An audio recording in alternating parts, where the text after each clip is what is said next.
I always like doing these little dives into potential races, and given that the DLC isn't due out now until December, I thought we'd take a look at not one, but two potential races of Game 3 this week, both of which are effectively joke races, but had legitimate forces on the tabletop. So with that said, kick back with a nice big old glass of milk and let's get started. Wow.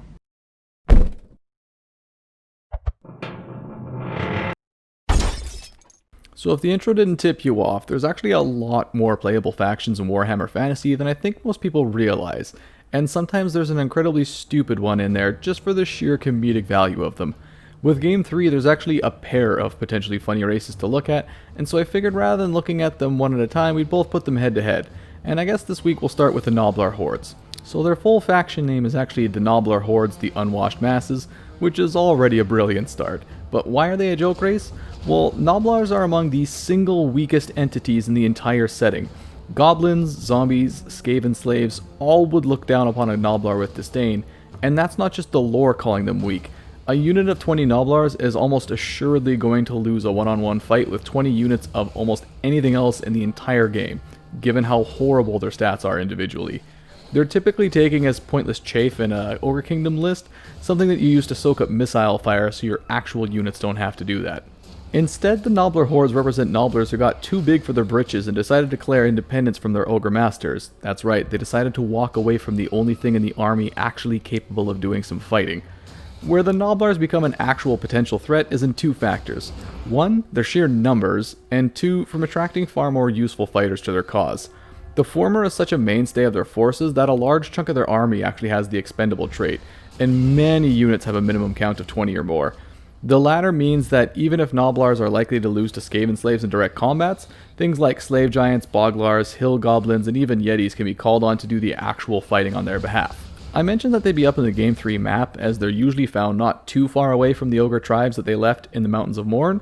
However, there was a single tribe known to have existed in the Marshes of Madness, which is the same region as the Strigoi former home of Morcane. Interestingly, that specific tribe is also known to have befriended the Fimir, of all things. But as much as we know that they're in Game 3, it's surprisingly hard to pin down specific factions and shanty towns for the Noblar Hordes, and that's because of one glaringly large issue with them. They have absolutely no named characters, not a one. Which of course means picking things like legendary lords becomes impossible, as there aren't any. However, that's not to say we couldn't borrow a legendary lord from another faction, and that's exactly what I recommend doing in their case. The first one we'd borrow would be the Scourge of the Black Mountains, Grotsnag. Grotsnag leads a band of goblin wolf riders and was a mercenary unit until Gut Gizler attack on Bugman Brewery led him to retreat into the World's Edge Mountains.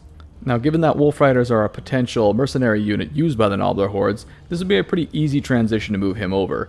Even better, Grotsnag has a unique mount in Snarler, a particularly vicious wolf, and has two unique items in the Noblar's Helmet and the Wallopa's one-hit wonder.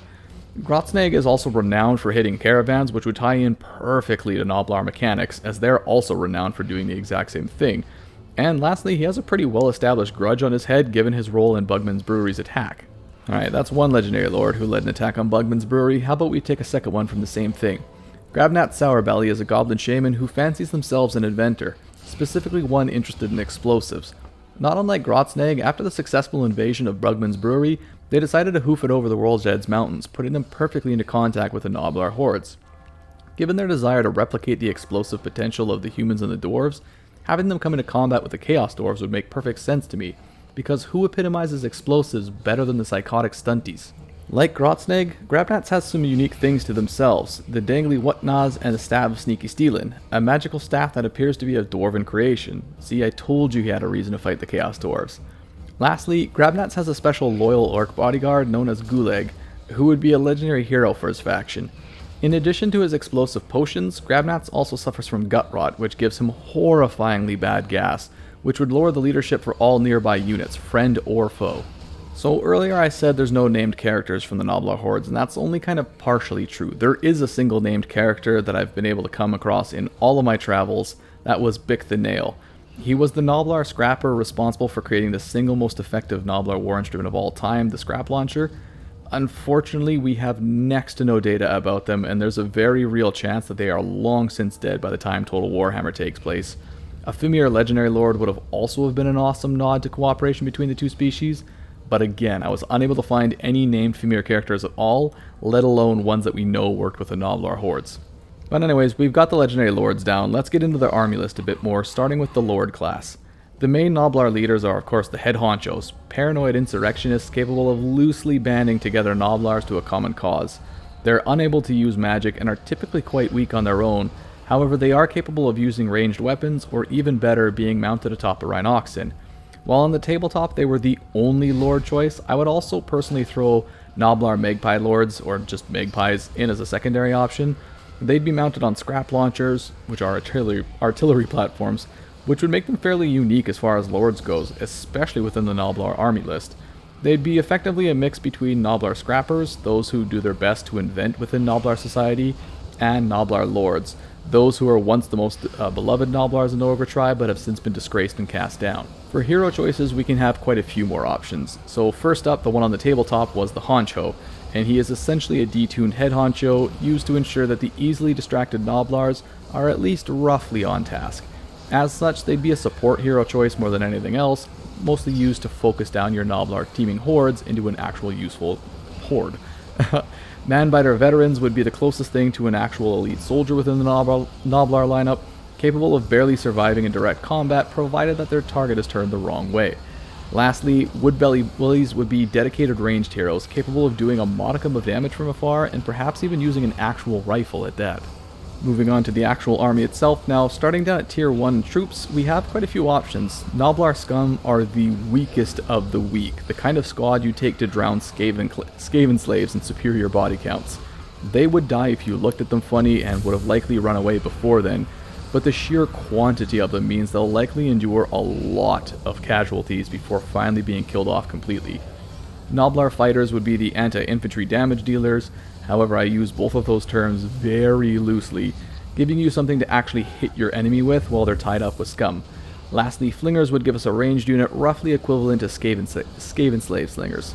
Tier 2 wouldn't be much more impressive, with Groin Biters being our anti-infantry units and Noblar Trappers being our anti-large units with stock, allowing you to surprise your opponent's monstrous infantry shortly before they begin instantly destroying your own troops. Skullflingers would likely replace Flingers in our ranged option, and we'd have our first cavalry option with the Pigback Riders, which are literally just Noblars riding on the shoulders of other Noblars. They would have both an anti-infantry sword variant and an anti-large spear variant in that case. Tier 3 though finally starts really opening up our options. Manbiters will become our new standard anti-infantry, while Trappers will get replaced by the far more efficient Blood Noblars, a hybrid variant that adds a ranged option to their spears. Luck Noblars will show up as a surprisingly durable unit capable of tying up opponents without instantly dying, and Pigback Riders are going to get upgraded to Pig Knights, which are still dumb, but now they're a little bit more fancy and dumb. Boglars are our quick attack units with Aquatic, and like the Blood Noblars, they would likely possess stock. Tier 4 will be where almost all of the actual Noblars end. Manbiters are going to finally be upgraded to Ogre Biters, which will possess a modicum of leadership, and Luck Noblars are going to become Lucky Gits, which are even harder to kill than normal. Gore Spittles will supersede Blood Noblars, gaining a much more powerful ranged option in comparison to their predecessors. Boglars will become Toad Noblars, which will have rapid regeneration rates when standing in water. Tombsquig Riders will be our final cavalry option of the game, being far quicker than Pig Knights could ever hope to be. The Yeti will show up as our first monstrous unit in the game, possessing regeneration and frost attacks, though having a pretty bad weakness to fire. And then lastly, Young Rhinox will be our relatively quick, hard-hitting monstrous units. Finishing up at tier 5, our Lucky Gits are going to get upgraded to Very Lucky Gits, possessing a fairly high ward save to make them annoyingly hard to kill off. Toad Noblars will finally finish up as Sledgesuckers, a much harder hitting variant of them.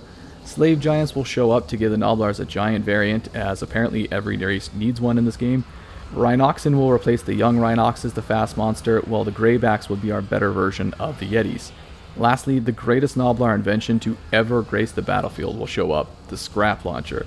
This artillery platform would launch devastating blobs of looted swords across the map, and in close quarters could still hit hard as it's pulled by a young Rhinox. In terms of battlefield playstyle, I think the vast majority of the Noblar would possess two traits, Largely Insignificant and Bicker. Largely Insignificant effectively works as the expendable trait, but without the penalty to other expendable units. The Noblars think it's hilarious to see their own kind get pulverized by artillery fire. Bicker, in comparison, would be a completely negative trait to possess. Bicker would effectively work like Rampage, but with a penalty to melee stats when active. showing the Gnoblar's propensity for turning on each other at extremely inopportune moments. Also of note would be how the Noblar roster works in comparison to others. They are all about flooding the field with cheap replaceable units. Unlike most other factions though, they never evolve out of that. Even at tier 5, they are simply hoping to outnumber the enemy rather than outperform them. They'd effectively always have huge squad sizes with subpar units.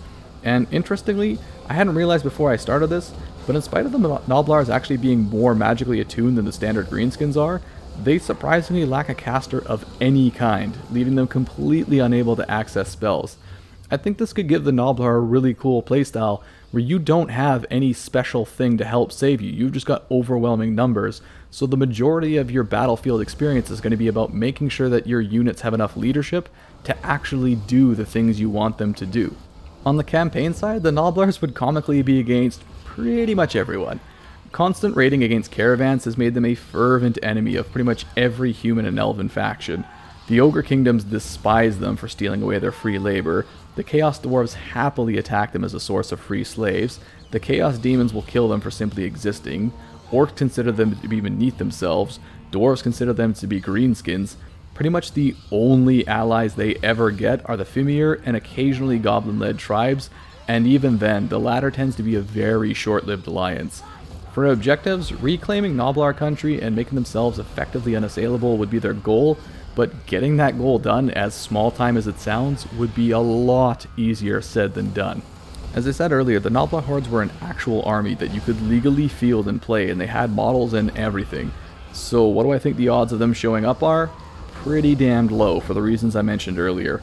For all the work done on their society and their army list and all that stuff, they never got named characters, which is a huge black eye for their chances. On top of that, I expect that a pretty good chunk of their army will be present in the Ogre Kingdom's army list anyways, which means they'd be a pretty poor value for players buying them. That said, I fully expect that someone will have them modded into the game in fairly short order after launch, for the exact same reason. Most of their assets could be easily repurposed from Greenskins and Ogre Kingdoms lineups. So there you have it, the first of the 2 joke races for Game 3. I'm really hoping to get the second one rattled off ASAP, so hopefully stay tuned for that later this week, but as always, I want to thank you so much for watching, and I'll see you all next time.